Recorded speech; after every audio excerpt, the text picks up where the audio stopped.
Hi everyone, I'm Jaden. And my name is CK. So today the topic that we're going to cover will be the talk of the town, the PLH, Prime Location Public Housing. So what is a prime location public housing? Right? If you have read this Straits Times article, you have heard about this subsidy clawback, 10 years MOP for prime location HDB. Okay, so today we are going to talk about this PLH flats and how does it impact you. So first and foremost, right, this is the news that has been announced by the Ministry of National Development, and they have just announced the stricter ownership criteria for all these HDB flats that will be located in the prime locations.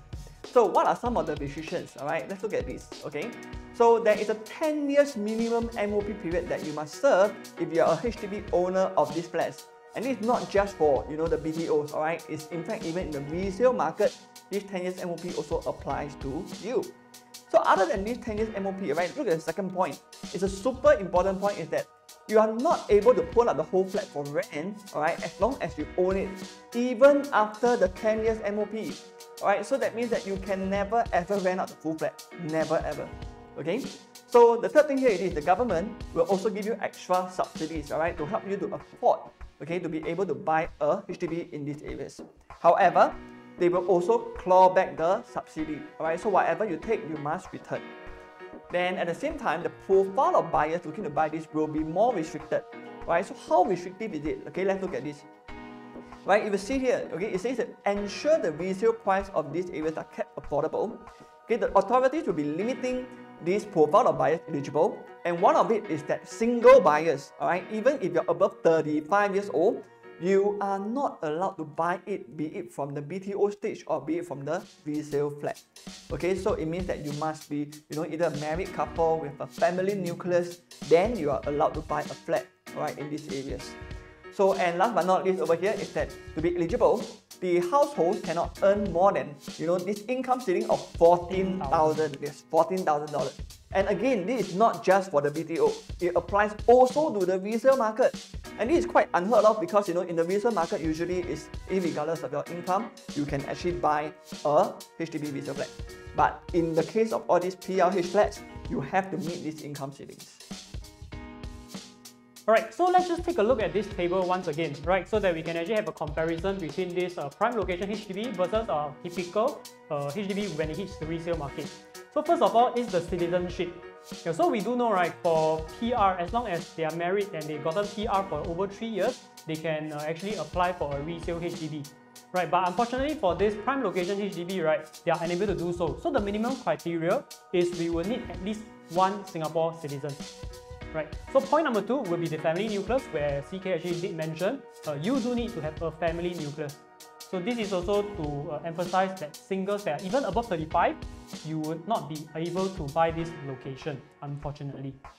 So the third key important thing that I really want to touch on is the income ceiling. Because unlike the typical HDB, when you hit the resale market, it does not matter how much you are earning in terms of your household combined income.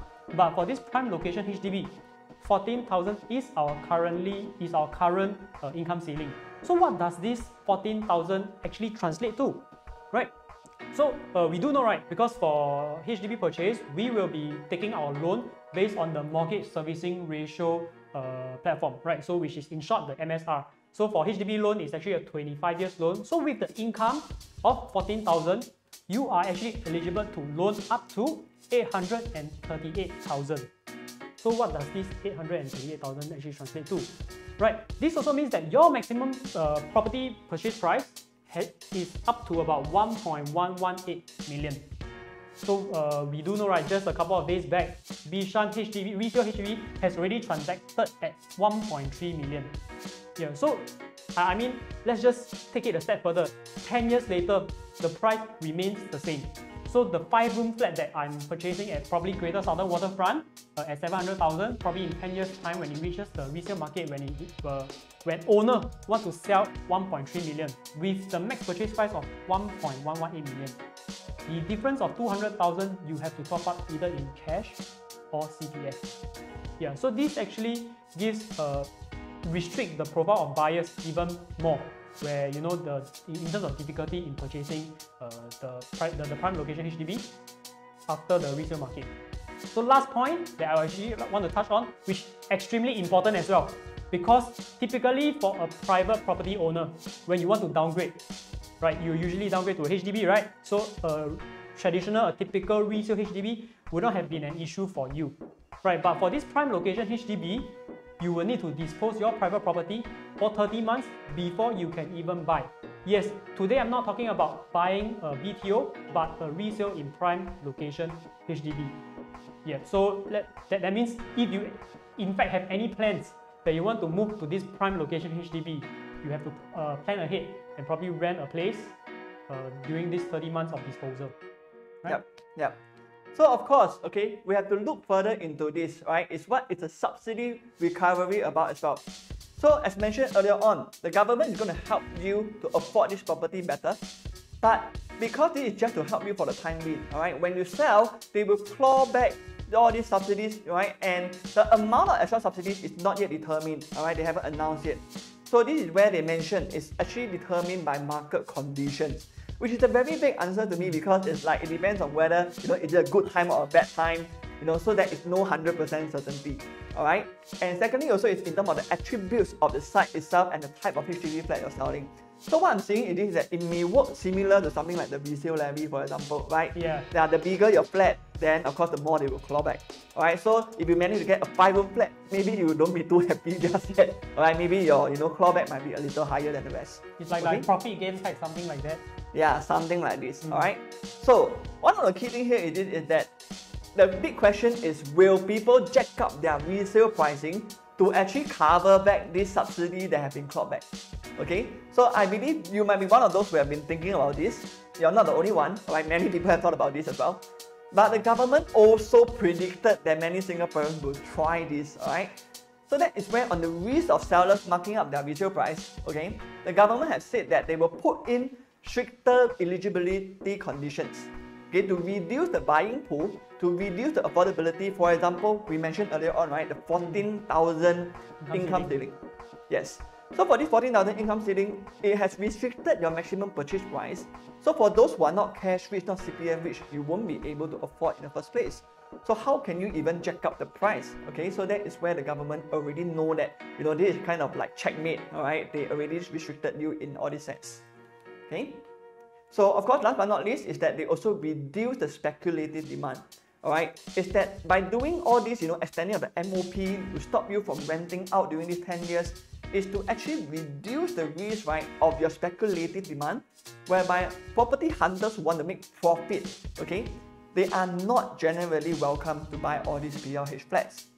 So this is when the intention of the government is very, very clear, is that for those who buy these flats, right, these are the people who have the intention of just buying to stay, not buying to make a profit. Okay, so as what Mr. Desmond Lee from Ministry of National Development, he mentioned, we don't want these flats to be just rented out to people. We want people to live. We want real Singaporean communities to live in the heart of our city. So what it means is that these prime areas are meant for you and me, right? Or the average Singaporeans. It's not meant for the rich. It's not meant for people who want to invest. It's meant for our so-called heartlanders. Alright, heartlanders. Mainly for own stay purposes. Yep. Okay, so the next point that I want to talk about is, what does this prime location HDB actually mean for us?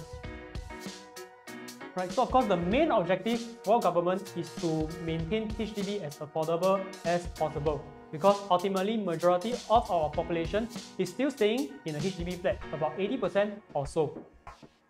So of course another point is, if the HDB prices continue to escalate, HDB might not be as affordable as anymore, right? So this will eventually become a national problem. Yeah. So on to the next point. Alright, so I think one of the key things here is that everybody deserves to have a home in the prime areas. And I think it's super important, because the government really wants to ensure that we do not feel left out, right? So all these prime areas is not just for the rich anymore. Okay, in fact, every Singaporean is finally able to own a prime location HDB of their own.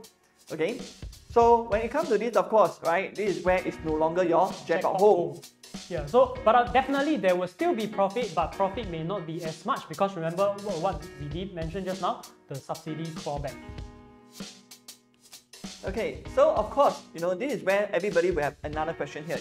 It is that will this eventually become a norm in the non-prime areas whereby we also see all these 10-year MOP restrictions being imposed on it. So that is where, right, if we look back in time, okay, the government has already used MOP revision to curb the resale market before. Okay, so let's look back into this. Alright, so back in 2010, right, before 2010, 5th of March 2010, right, you can see that the MOP last time was 2.5 years if you took a HDB loan, and it was only 1 year if you took a bank loan. Alright, that is before 5th of March 2010. Okay, but however, back then, alright, the backstory is that the HDB pricing were increasing very fast. Okay, so that was actually after the Lehman Brothers crisis, the economy started rebounding back, and a lot of people got richer, and therefore that actually impacted both the HDB market as well as the private resale market. So what the government did, they changed the MOP to 3 years. Alright, to 3 years. However, this new policy only lasted for less than 6 months. Right, it's about 5.5 months. You will see between 5th of March to 29 August 2010. So why did it only last for less than 6 months? It's because they realized that after revising the 3 years, it didn't stop people from actually continuing to buy HDB at higher prices. So in the end, on 30th August, they implemented it to be 5 years. Yes, 5 years, which is the MOP that we know of today. Alright, so let's look at how all these have really impacted the market. Alright, let's look at this chart. Remember just now I told you, right, is that in August 2010, the MOP revision to 5 years. Look at this, alright, yes. From this point, as you can see from what Jayden is pointing, you can see the volume, right, the purchase volume actually dropped. However, even though the purchase volume dropped, the price continued to go up. Right? So that is when the government was worried that, wow, how come I changed to 5 years really? The volume dropped really, the price is still escalating. Okay? So finally, alright, in the January of 2013, they actually did an introduction of mortgage servicing ratio, which is the loan framework that Jayden had mentioned earlier on.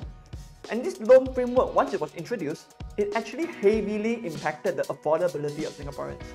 Because now you can no longer take as much loan as you were able to last time. So what happened is this, it really resulted in a very sharp drop again. You can see the sharp drop in the volume again, because a lot of people could no longer afford to buy HDB flats. Alright, so that is when, in terms of this, okay, you can see that the whole chart from last time until now, today the market is very similar to what it was in 2010. Alright, if you look at the end of the charts here, you can see that it was actually going up, right? This going up trend is in the last 1 year. Okay, why did this happen in a nutshell is because a lot of BTO were delayed, alright, because of COVID. So the government allowed a lot of people to actually forfeit their BTOs and to actually be able to go into the resale market, alright. So look back at this, the question here is that will the price come down eventually, alright, because we know that the government already made it very clear, HDB is not meant for your investment, alright, it's meant to be an affordable commodity. So the way how we look at it is that it's only a matter of time before these prices start to come down. So as what we have seen in the past, right, it's either they try to use the MOP revision, to try and curb you from buying, or they may come up with new measures, that is loan related, affordability related, alright, that will actually make the price come down. So that is where, right, if you ask me, right, will this 10 years MOP or will these new restrictions, all this become a new norm? I would say that it is possible. Alright? Sure. So of course, what if today you are a profit-driven buyer? So you will be probably asking, what are the available options to you, or for you rather? Right, so of course, private property and EC will represent a higher investment returns during the same period of time, because we do know, right? So I just want to emphasize again in terms of the timeline for this prime location HDB, you have to wait like 15 years before you can start selling your resale flat. Why 15 years, right? Because the MOP is 10 years, right? Do remember, 5 years construction time from the day you apply until you collect your key until 10 years later MOP. So technically, you can actually profit from private property at least 3 to 5 cycles during the same 15 years period. Right, or rather, the other option that we can actually go for is EC, upgrade to a private condo, using the profit to make another round of profits. Yeah, so this could potentially be the couple of options that is laid down in front of you. Alright, so what is the conclusion over here for you? So in terms of the PLH flat, it's definitely not your investment tool. Alright, so if you're looking to make a profit, then this is definitely enough for you. So ultimately it is that you can actually grow your wealth through other property options, alright, in the next 15 years first. And then subsequently, then from there you can actually use the money that you have made and you buy a PLH flat, alright, after that. But do take note, there is a 30-month disposal period. Yes, correct. So you must still wait out a 30-month period. So maybe, from there you can actually go and rent somewhere else first. Not a prime location flat, don't forget. You cannot rent a prime location flat, alright? So you can rent somewhere else first, maybe somewhere near the prime areas, alright? Yeah, get used to that first before you actually move into one of the PLH flat. And you can buy that, as your retirement home. And that's when you already have a healthy, retirement sum that has been set aside thanks to all the profit from other properties. Maybe at least around 6 figures, 200,000-300,000 or even $500,000 worth. That's totally possible. Okay, so that is when you can use other options first. Alright, so now we have come to the end of this video. And if you are thinking about how to actually generate this wealth from other properties, then that is where you can click on the link in the description below, and that is where you can come to our website, you can get in touch with us, and that is where we can share more with you about all this property knowledge to help you generate more wealth. And of course, don't forget, if you have any comments, simply leave a comment in the section below, alright, or even like, subscribe, and most importantly, press the notification bell. Yes, to keep notified of our latest updated videos. Alright, so once again, my name is CK. My name is Jaden. And see you again.